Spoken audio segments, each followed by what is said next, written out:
Gilmando Dani është një nga emrat më të njohur për drejtësinë shqiptare dhe në shumë çështje gjyqësore ka qenë i përmendur emri i tij.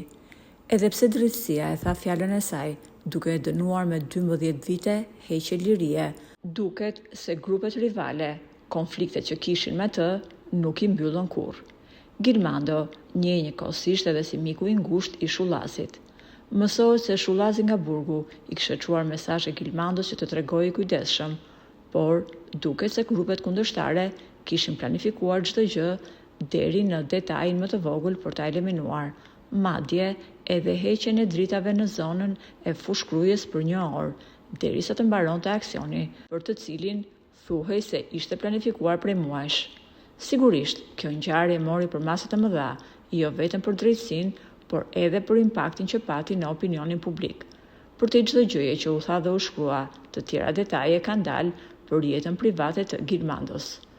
Burime pranë familjes Dani janë shprehur se ai kishte hapur një kapitull të ri në jetën e tij dhe ishte fejuar me një vajzë mjaft të mirë, por edhe të shkolluar.